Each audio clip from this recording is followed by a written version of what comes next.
The Galactic Council chambers buzzed with nervous energy as representatives from 12 different species gathered around the holographic display. The blue-skinned Xanthari Admiral Kexathera studied the tactical readouts with growing concern. Her forearms crossed in a gesture that meant serious trouble in her culture. "The Vorthak Empire has taken another 3 systems," she announced, her voice carrying the weight of inevitable doom. "Their bioships are unlike anything we've encountered. They don't just destroy planets, they consume them entirely, leaving nothing but empty space." The insectoid Klixar delegate Zarthik clicked his mandibles anxiously. "Our combined fleets can't even scratch their hull armor. These creatures, if we can call them that, seem to absorb our energy weapons and grow stronger." For 2 years, the Vorthak had swept through the galaxy like a plague. No one knew where they came from. They appeared at the edge of known space in massive organic vessels that looked more like living creatures than ships. Each bioship was the size of a small moon, covered in thick pulsing flesh that could regenerate from any damage within hours. "What about the old legends?" asked Veltar, the crystalline Sindari representative. Her voice chimed like breaking glass as she spoke. "The stories our ancestors told about the warrior race that once lived in the Milky Way's outer rim." Admiral Kexthera's main eyes rolled while her secondary eyes focused on the data streams. "You mean the human myths?" "Veltar, those are just stories parents tell their children. Tales of bipedal creatures who could survive in almost any environment and fought with primitive kinetic weapons. But the archaeological evidence on dozens of worlds," Veltar began, "proves nothing," Kexthera interrupted. "Some primitive species lived there millions of years ago and went extinct. It happens to countless races. The galaxy is littered with dead civilizations." The Klixar delegate's compound eyes shifted to different data feeds. According to the myths, these humans were supposed to be incredibly adaptable. The stories say they could eat almost anything organic, survive in temperatures that would kill most species, and had something called pack bonding, where they'd risk everything to save others. "Fairy tales," scoffed Morden, the reptilian Saurok war chief. His scales darkened with frustration. "We need real solutions, not bedtime stories about imaginary super warriors." The holographic display suddenly flashed red as an emergency transmission came through. A battered Xanthari ship appeared on screen, its hull scarred and leaking atmosphere. The captain's blue face was streaked with purple blood. "Council, this is Captain Nexavara of the destroyer Starwind. The Vorthak hit our colony at Kepler 442. We couldn't stop them. They're heading for the Arcturus system next." Admiral Kexathera's face went pale. Arcturus was home to nearly 40 billion souls across 6 inhabited worlds. "How long do we have?" 48 standard hours, maybe less. Their bioships are moving faster than our scouts estimated. "Admiral, there's something else. We picked up strange energy readings from the outer system. Something was monitoring our battle. Survivors from the colony ships? Negative. These readings, they don't match any known technology. The energy signatures were completely alien to our databases. The transmission cut out as the ship moved out of range." The council chamber fell silent except for the humming of environmental systems. Zarthik's mandibles clicked rapidly, a sign of deep thought in Klixar culture. What if the myths aren't just stories? What if there really was a human civilization, and some of them survived? "Impossible," Morden growled. "The star charts show their homeworld was destroyed by a supernova 3 million years ago. Nothing could have survived that. Unless they had already spread to other systems," Veltar chimed in. "The legends speak of human colony ships that traveled for thousands of years to reach distant stars." Admiral Kexathera pulled up the ancient star maps on the main display. The Sol system, the supposed human homeworld, was indeed a dead zone now, just expanding gas and cosmic debris. But surrounding it were dozens of systems that had never been properly explored by modern galactic civilization. "Even if humans existed, and some survived," she said slowly, "why would they care about helping us? According to your own myths, we ignored them for millions of years." "Because," said a new voice from the chamber's entrance, "helping others is what humans do." Every delegate spun around to see a figure standing in the doorway. It was bipedal, about average height for a galactic citizen, but there was something unsettling about its presence. The creature had pale skin, brown fur only on its head, and 2 forward-facing eyes that seemed to take in everything at once. "I am Commander Sarah Chen of the Human Federation Navy," the figure said, stepping into the light. "We've been monitoring galactic communications for the past century. waiting for the right moment to make contact. It seems that moment has arrived. The chamber erupted in shocked voices. Morden's hand went to his plasma pistol, but the human held up one hand, a gesture that somehow conveyed both peace and absolute confidence.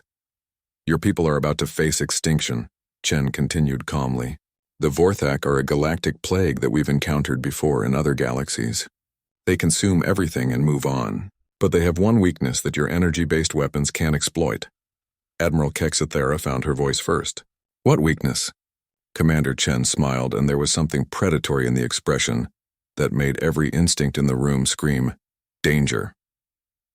They've never fought projectile weapons powered by chemical explosives. They've never faced kinetic bombardment from railguns, and they've definitely never encountered nuclear weapons.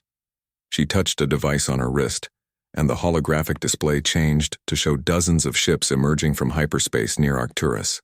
But these weren't the organic curves of Vorthak bioships or the elegant designs of council vessels. These ships looked like flying weapons platforms, all angles and armor plating, bristling with gun barrels and missile tubes.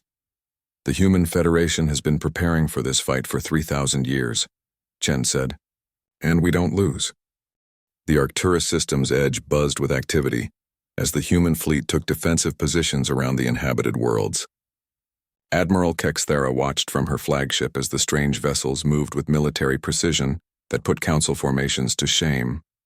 Their ships are so crude, muttered her tactical officer, a young Xanthari named Paul Vera. Look at all that exposed metal plating and those primitive-looking weapons. Kexathera studied the readouts more carefully. Crude, yes, but notice how every surface is designed for maximum firepower. These aren't exploration vessels or diplomatic ships. These are pure warships. Commander Chen's voice crackled through the communication array. Admiral, we're reading multiple Vorthak bioships approaching from hyperspace. Estimate arrival in 6 hours. I suggest you pull your forces back to the inner system. We won't abandon our defensive positions, Kexathera replied firmly. The Xanthari Navy doesn't retreat. There was a pause before Chen responded, and when she did, there was something like respect in her voice. Copy that, Admiral. But when the shooting starts, stay clear of our firing lines. Human weapons tend to be indiscriminate. 6 hours later, the Vorthak arrived. The bioships emerged from hyperspace like a nightmare made real. Each one was a writhing mass of flesh and chitin the size of a moon, covered in thousands of smaller organisms that served as fighters and boarding craft. Their surfaces pulsed with bioluminescent patterns that somehow made every species' survival instincts scream in terror. By the void, whispered Paul Vera. How are we supposed to fight something like that? The Council fleet opened fire first. Particle beams, plasma cannons, and fusion torpedoes lit up space as they struck the lead bioship. The energy weapons splashed harmlessly against the creature's hide, which seemed to absorb the blasts and grow brighter. All Council ships, this is Admiral Kexathera, fall back to secondary positions. Energy weapons are ineffective, but the humans didn't move. Their fleet held position directly in the path of the approaching Vorthak, like ancient warriors standing their ground against an avalanche. Human commander, you need to retreat, Kexathera transmitted urgently. Our weapons can't penetrate their armor. That's okay, Admiral, Chen replied with unsettling calm. Ours can. The human ships opened fire, and the entire nature of space combat changed in an instant. Instead of energy beams, the human vessels launched solid projectiles at significant fractions of light speed. Railgun rounds the size of telephone poles punched through the Vorthak bioship's flesh like it was paper. Where energy weapons had been absorbed, kinetic impacts created massive wounds that sprayed alien blood into the vacuum. Impossible, breathed the Klixar observer aboard Kexathera's ship. They're actually hurting it. But the humans were just getting started. Nuclear-tipped missiles streaked across space, and when they detonated inside the wounds created by the railgun rounds, entire sections of the bioship simply disappeared in brilliant flashes of atomic fire. The Vorthak creatures, pain was audible across all frequencies, a psychic scream that made every sentient being in the system clutch their heads in agony. But the humans seemed unaffected. Nuclear weapons, Chen explained over the comm as her fleet continued the bombardment. The Vorthak nervous system can't adapt to radiation damage fast enough. It overwhelms their regenerative capabilities. The lead bioship, wounded and bleeding, began launching its fighter organisms.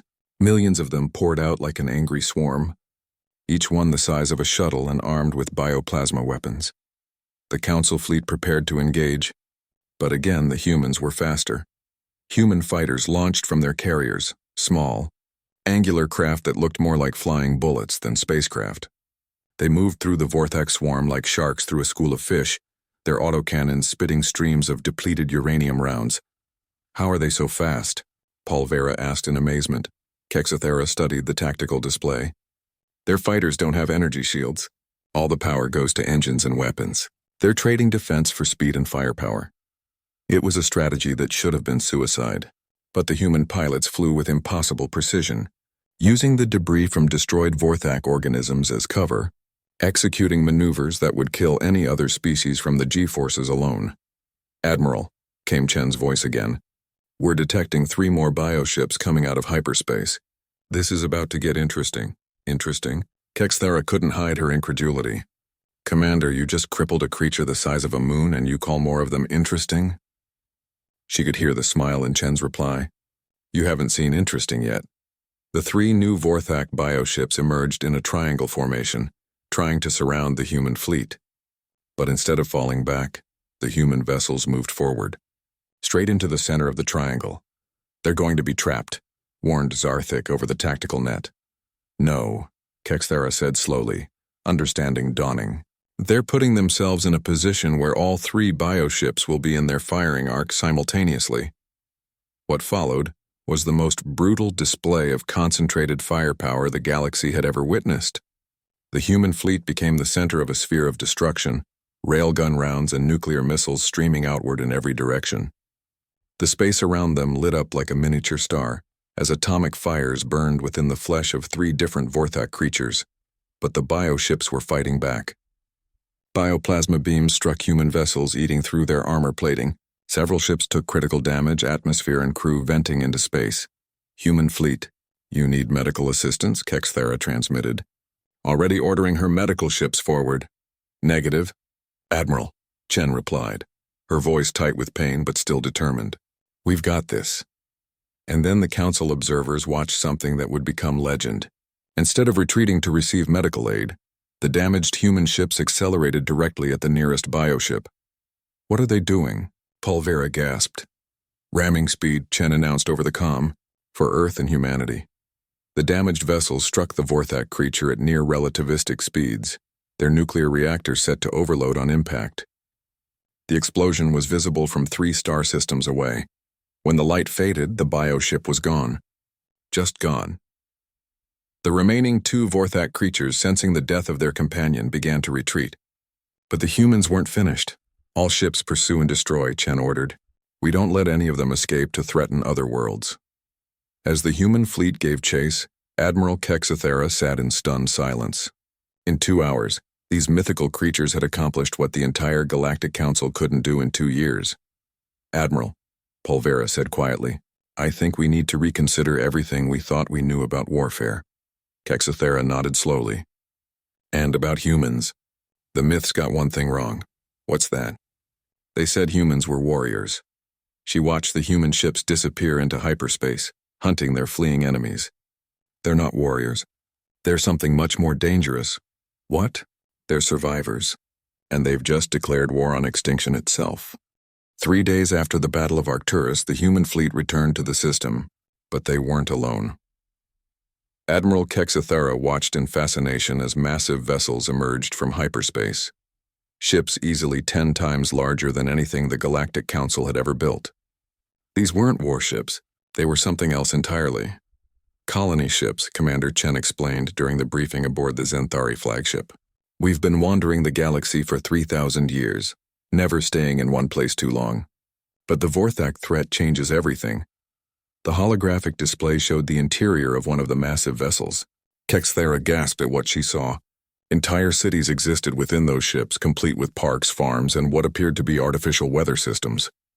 "How many humans are there?" asked Zarthik, his mandibles clicking with nervous energy. "In this fleet?" "About 12 million, Chen replied casually. "Galaxy-wide?" "We stopped counting at 5 billion. The number hit the assembled council representatives like a physical blow. The entire Zenthari population was only 8 billion across 40 worlds. 5 billion, Beltar chimed softly. And you've all been hiding in deep space? Not hiding, Chen corrected. Preparing. We've been studying every species in the galaxy, learning your technologies, understanding your weaknesses, and most importantly, we've been getting ready for the Vorthak. Dr. Yexani, the Council's chief xenobiologist, leaned forward. You said you've encountered them before. Where? Chen's expression darkened. The Andromeda Galaxy. 3 million years ago. They consumed everything, every world, every species, every scrap of organic matter. The few survivors who managed to escape to the intergalactic void spent millennia warning anyone who would listen. But that's impossible. Dr. Yexani protested. The energy requirements alone for intergalactic travel are massive, yes. The survivors who reached us were the last members of their species. They died shortly after making contact, but not before they taught us everything they knew about fighting the Vorthak. Admiral Kexathera studied the tactical data flowing across her display. How do we know you're telling the truth? This could all be an elaborate deception, Chen smiled. That same predatory expression that made everyone's instincts scream danger. Because, Admiral, if we wanted to conquer the galaxy, we would have done it already. We've had 3,000 years to study your military capabilities. Your energy shields are useless against kinetic weapons. Your ships are designed for exploration, not war. And your tactics are so predictable that our basic AI systems could defeat your entire fleet. The brutal honesty of the statement sent chills through the assembled delegates, but Chen wasn't finished. The only reason we're talking instead of fighting is because humans have one trait that apparently makes us unique in this galaxy. What trait? Kexathera asked, though she wasn't sure she wanted to know. We actually give a damn about other species, even ones who might compete with us for resources. The holographic display changed to show real-time feeds from a dozen different council worlds. But these weren't official government broadcasts. These were street-level views of ordinary citizens going about their daily lives. We've been watching you for decades, Chen continued. Your people work, love, raise families, create art, and dream about the future. Just like us. The Vorthak see all of that as nothing more than biomass to be consumed. A new figure entered the briefing room, another human. But this one was clearly much older than Chen. His hair was completely gray, and his face was marked with scars that spoke of a lifetime of combat. Admiral Kexathera, meet General Marcus Torres, Chen said. He's been fighting the Vorthak for longer than any living being in the galaxy. Torres nodded respectfully to the assembled delegates. I've spent 40 years studying these creatures. They're not just predators, they're a galactic reset button. Every few million years, they sweep through a galaxy and consume everything advanced enough to pose a threat. Then they move on and let evolution start over. How do you know this? Dr. Yexani asked. Because we found their previous feeding grounds. Dead galaxies. Completely stripped of complex life. The pattern repeats across cosmic time. Zarthik's compound eyes focused on different data streams. If they're so successful, how did your species develop the technology to fight them? Torres laughed, but there was no humor in it. We didn't develop it. We stole it. The revelation hung in the air like a toxic cloud. 3,000 years ago, when we first encountered the Vorthak scouts in the Outer Rim, they destroyed our homeworld and 90% of our colonies. The survivors had a choice, run or learn to fight back.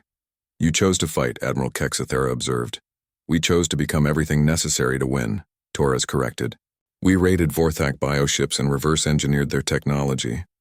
We studied their tactics by tracking the destruction they left behind. And we spent 3 millennia turning ourselves into the most efficient killing machines the galaxy has ever seen. Chen activated another display, showing human training facilities hidden within asteroids and rogue planets. The images showed humans practicing combat in every conceivable environment. Zero gravity, extreme radiation, toxic atmospheres, and gravitational fields that should have been lethal. Every human child learns to fight before they can properly walk, Torres continued.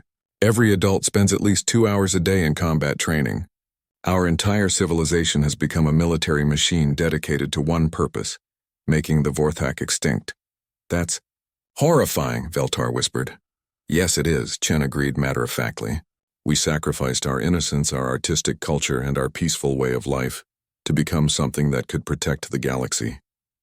We turned ourselves into monsters so that everyone else could remain civilized. Admiral Kexathera felt a chill run through her body. What do you want from us? Your help, Torres replied. The Vorthak main force is coming.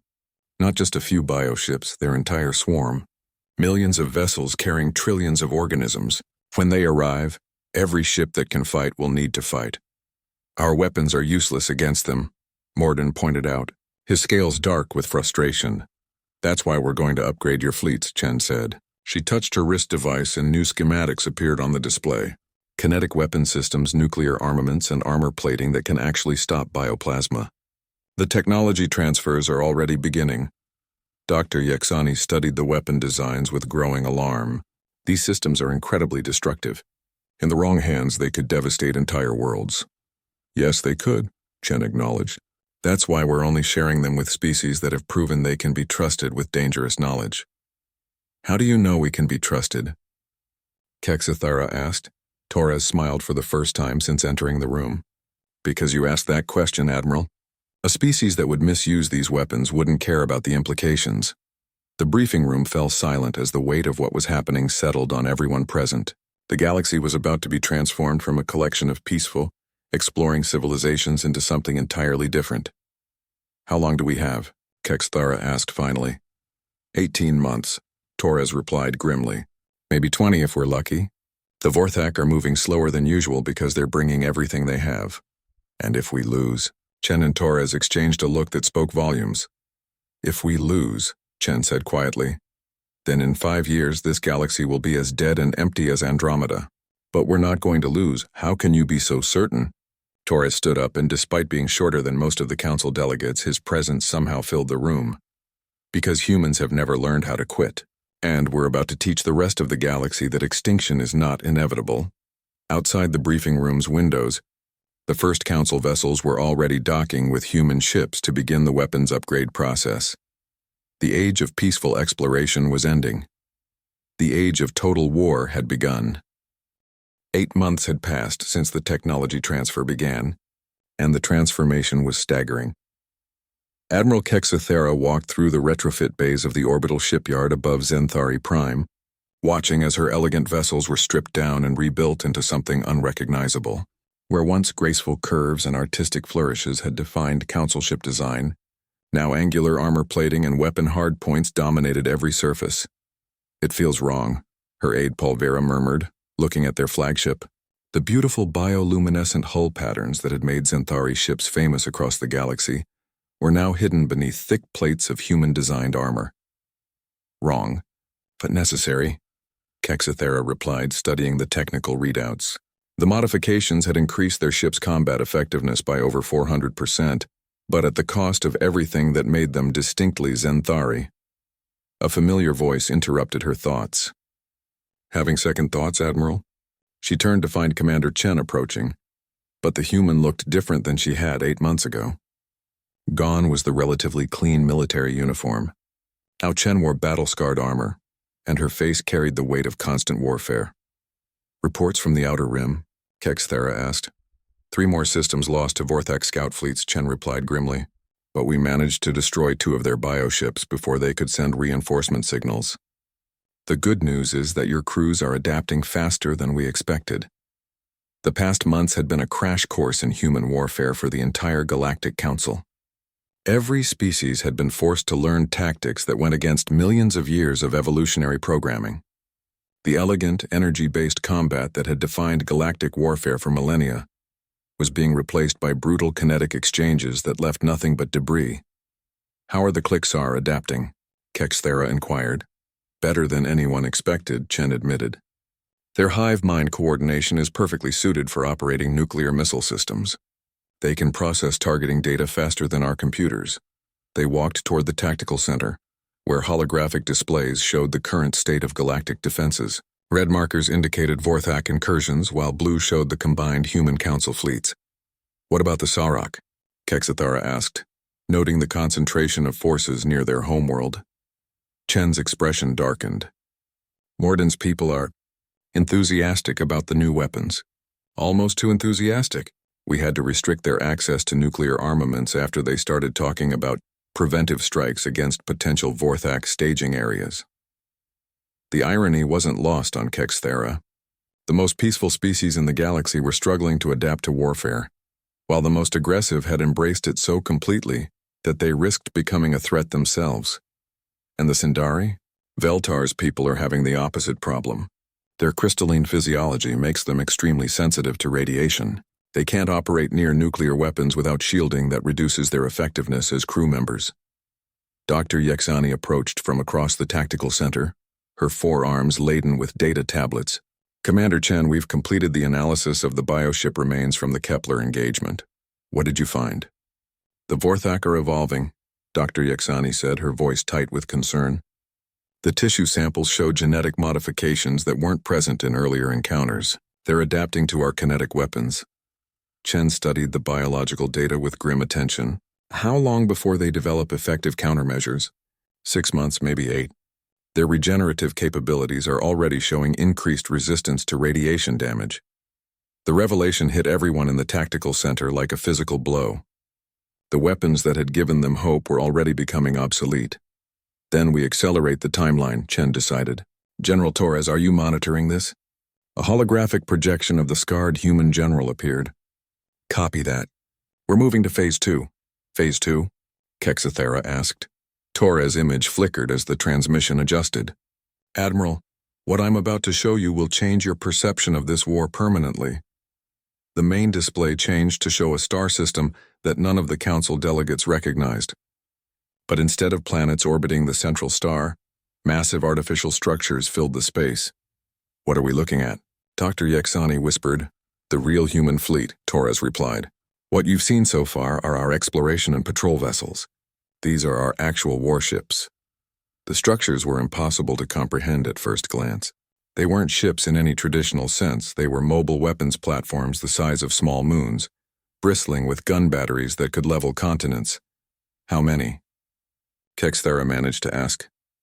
47 full battle stations, each one capable of destroying a Vorthak bioship in under 10 minutes, Torres replied.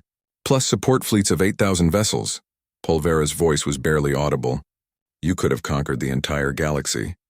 Yes, Chen said simply. But conquest was never our goal. Survival was. The display zoomed in on one of the battle stations, showing its internal structure. The entire construct was essentially a massive nuclear weapons factory, capable of producing and launching thousands of warheads simultaneously. Why show us this now? Kexthera asked. Because the main Vorthak force just entered the galaxy, Torres announced. Long-range sensors detected them 3 hours ago. We estimate 60 million bioships plus support organisms. The number was beyond comprehension. The entire combined Council fleet numbered less than 50,000 vessels. 60 million, Dr. Yexani repeated in a daze. We can't possibly fight that many. No, we can't, Chen agreed. But we're not going to fight them ship to ship. General Torres manipulated the display, showing the Vorthak fleet's projected course. They're moving in a standard consumption pattern, planning to devour the galaxy from the outer rim inward. That gives us one advantage. What advantage? Kexthara asked. They have to come to us, and we get to choose the battlefield. The display changed again, showing a seemingly empty region of space near the galactic core. But as the image enhanced, structures became visible. Not artificial constructs, but massive gravitational anomalies. Black hole cluster, Torres explained.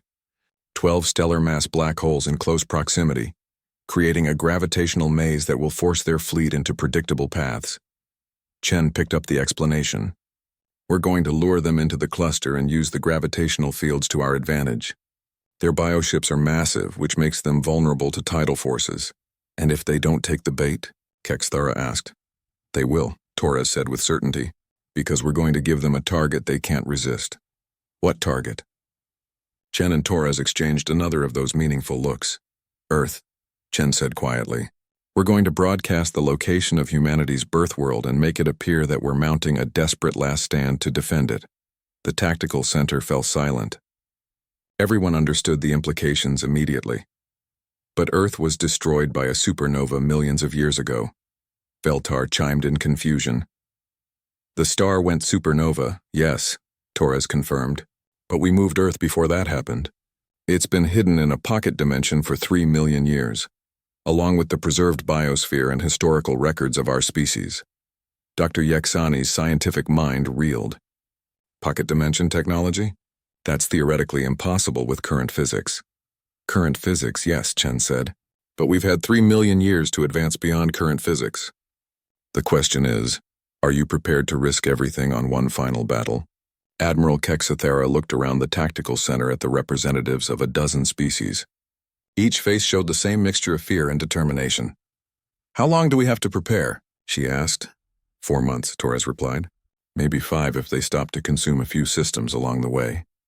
Then we'd better get started, Kexathera decided. Send word to all council fleets. We're going to make our stand at the galactic core.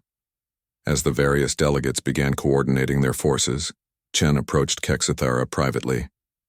Admiral, there's something else you need to know. This battle, it's not just about saving the galaxy. What do you mean? If we lose, the Vorthak will have enough biomass to reproduce exponentially.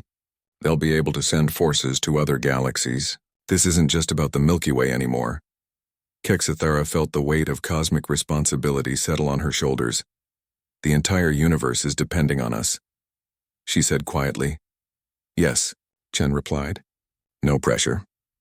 The black hole cluster near the galactic core had become the largest military staging area in known history. Ships from every council species floated in precise formations around the gravitational anomalies, their new weapon systems charging for what everyone knew would be the final battle. Admiral Kexathera stood on the bridge of her flagship, watching the tactical displays with a mixture of awe and terror. The combined fleet numbered over 200,000 vessels, but it still seemed impossibly small compared to what was coming. Vorthak main force has entered the Kepler sector, reported her tactical officer. Estimated arrival in 18 hours. Through the bridge windows, Kexathera could see the human battle stations positioning themselves among the black holes. Each massive construct moved with surprising grace despite their enormous size, using gravity wells to slingshot into optimal firing positions. Admiral, came Commander Chen's voice over the comm. We're receiving the final volunteer lists from all council species. Kexathera closed her eyes.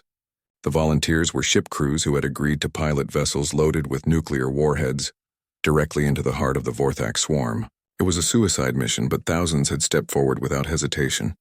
How many? She asked quietly. 12,000 ships across all species, Chen replied. Even the Sindari found a way to participate despite their radiation sensitivity. That surprised Kexathera. How? They've developed crystalline shells that can contain nuclear explosions and focus the energy into directed beams. It's actually brilliant. Dr. Yeksani's voice joined the conversation from the science vessel orbiting nearby. Commander, we've completed the final analysis of Vorthak communication patterns. They're definitely taking the bait. Explain, Chen requested. Their scout bioships have detected our Earth defense preparations and transmitted the coordinates to their main force. The entire swarm is now accelerating toward this position. General Torres appeared as a hologram on Kexathera's bridge. All fleet commanders, this is General Torres. We're about to implement Operation Final Stand. Every ship needs to be in position within the next 6 hours.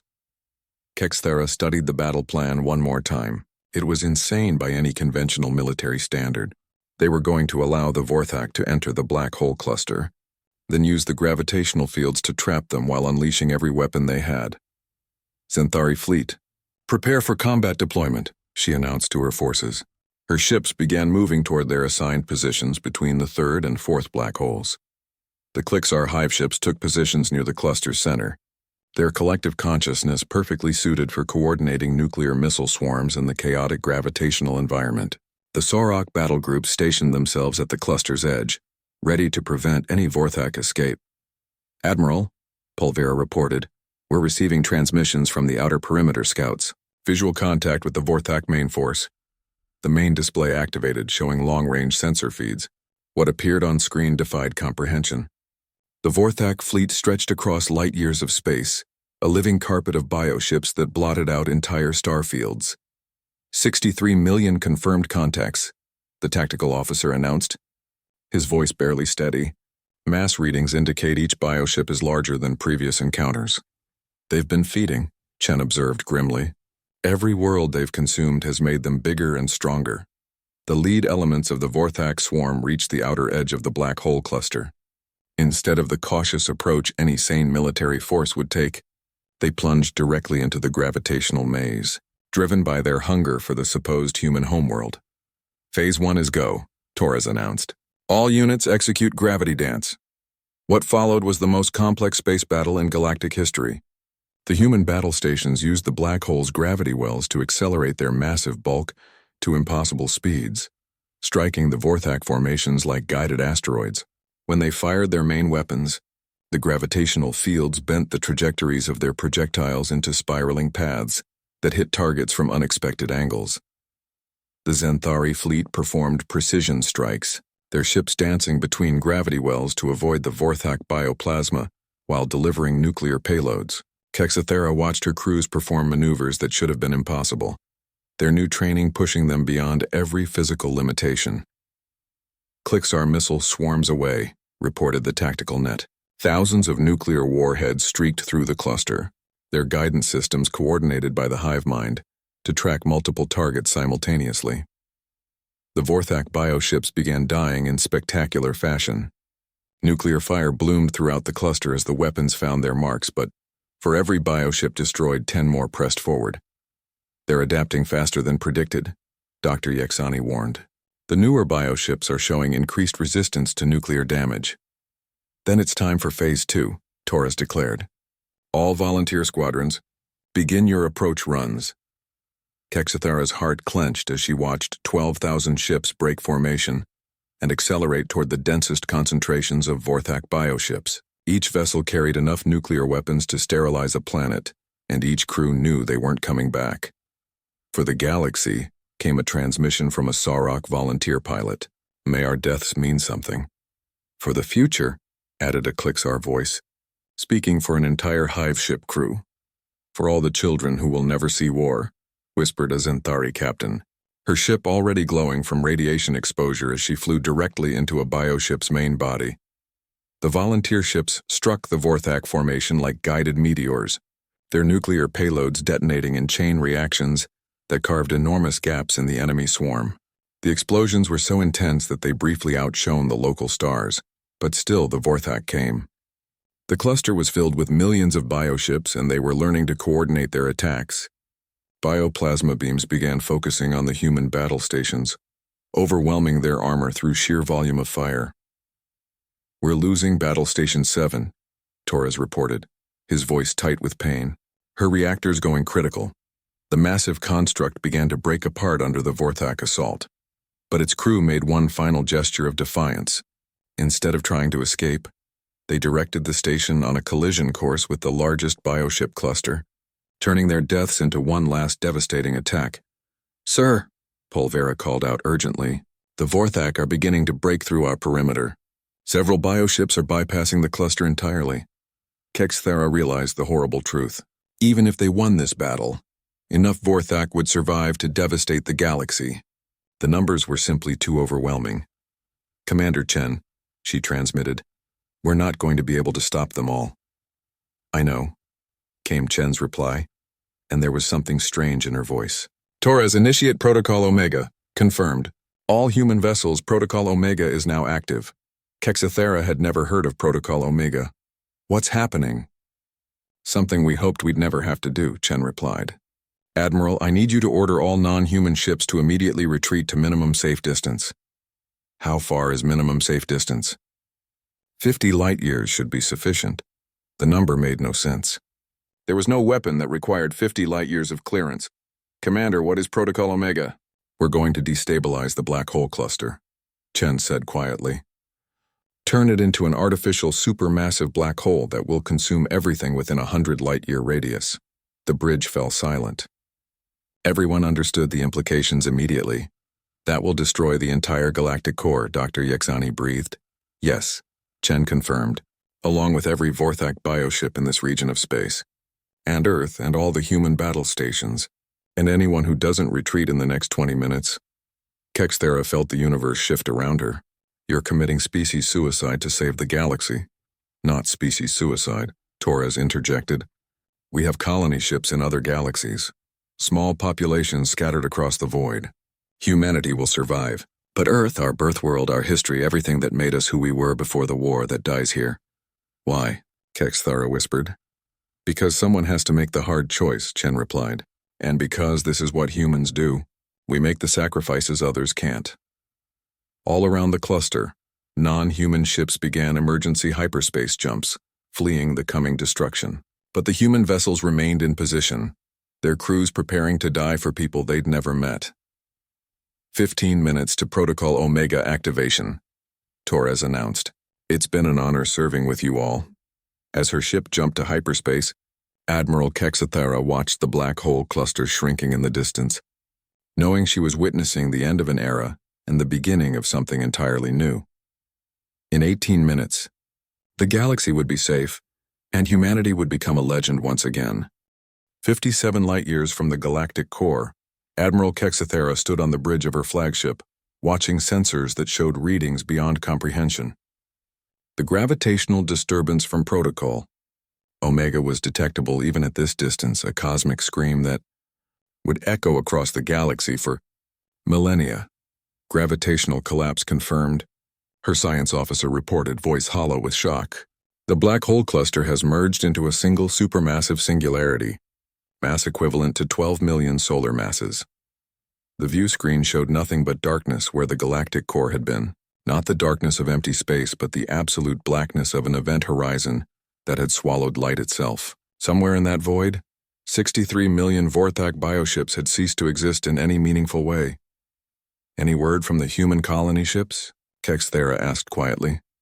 Long-range transmissions confirm safe arrival in the Andromeda galaxy, Polvera replied.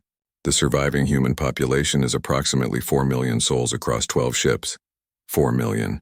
From a species that had once numbered in the billions. Kexathera closed her eyes and tried to process what she had witnessed. Admiral, came a transmission from the Klixar flagship. We're receiving priority communications from all Council worlds. They're asking for a full report. How could she possibly explain what had happened? How could she describe watching an entire species choose extinction to save everyone else? Tell them the Vorthak threat has been eliminated, she said finally. Detailed reports will follow. Dr. Yexani's voice crackled over the communications array from her research vessel. Admiral, we're detecting something unusual from the former core region. What kind of something? Energy signatures? Very faint, but I think you should see this. The main display changed to show highly magnified readings from the edge of the new black hole's accretion disk. There impossibly was a single ship, life signs? Kexathera asked, hardly daring to hope. Confirmed. Human design, heavily damaged but intact. Somehow they managed to escape the gravitational collapse. Before anyone could respond, a weak transmission cut through the static. This is Commander Sarah Chen to any Council forces in range. We could use some assistance here. The bridge erupted in cheers, but Kexathera felt her heart breaking even as hope flooded through her. One ship out of thousands. Commander, how did you survive? She asked over the comm. Turns out our prediction algorithms were slightly off, Chen replied, and amazingly, there was humor in her voice. We had about 30 seconds longer than expected before the event horizon formed. Just enough time to punch through to normal space. How many crew aboard? 47? All that's left of the fleet that saved the galaxy. Within hours, the rescue operation was underway.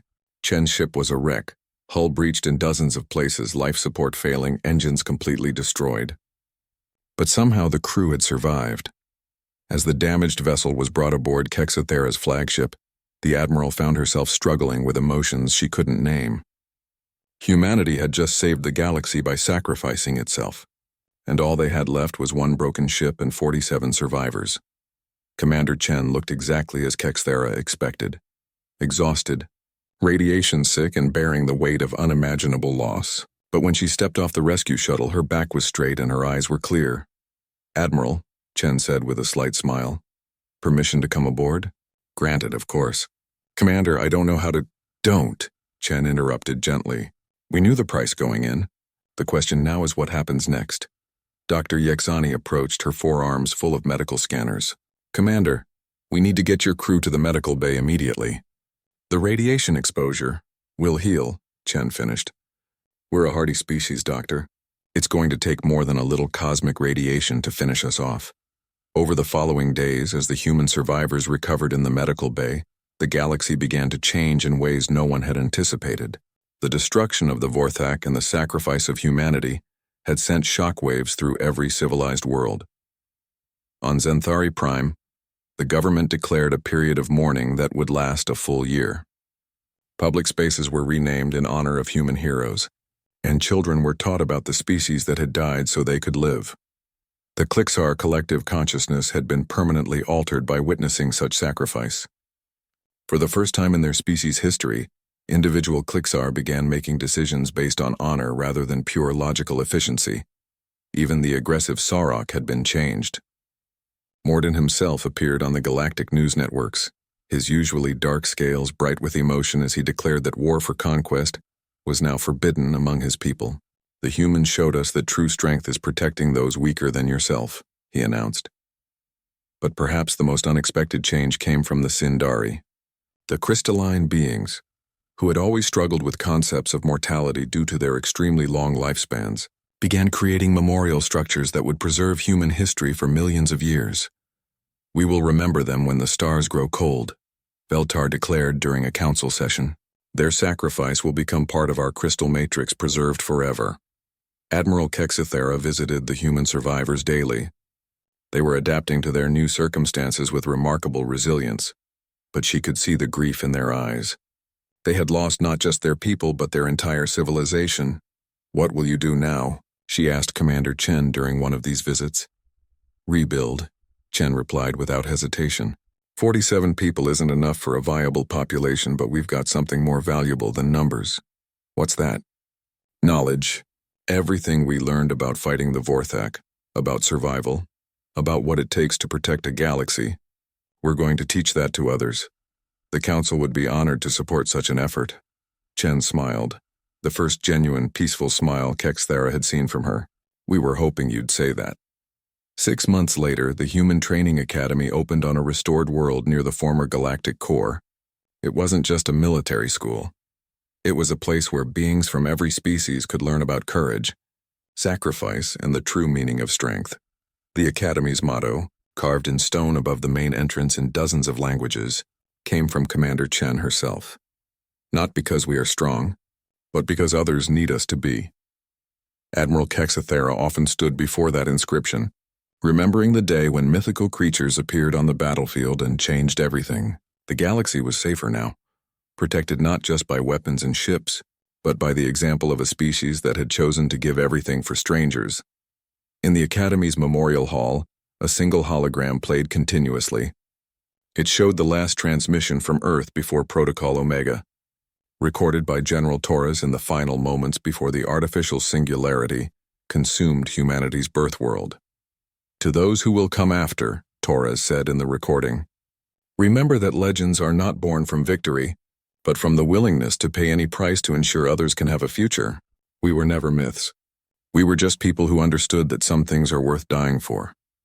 The recording ended with an image of Earth in its pocket dimension, a blue marble covered with clouds, forests and oceans, beautiful and alive until the moment it was consumed by cosmic fire. But in the Academy's gardens, something grew that gave Admiral Kexthera hope. Commander Chen had brought seeds from Earth in the final evacuation. Apple trees, roses, and small flowering plants that had no names in galactic standard. They were growing now in alien soil, tended by students from a dozen different species who would carry Earth's memory to the stars. Humanity was gone, but they had left something behind that would never die. The knowledge that in a galaxy full of wonders and terrors, sometimes the greatest heroes are those who choose to become legends so that others can remain safe. And in the classrooms where young beings learn to protect their worlds, instructors would always begin the same way. Once, there was a species called human. They were just a myth until the day we needed them most.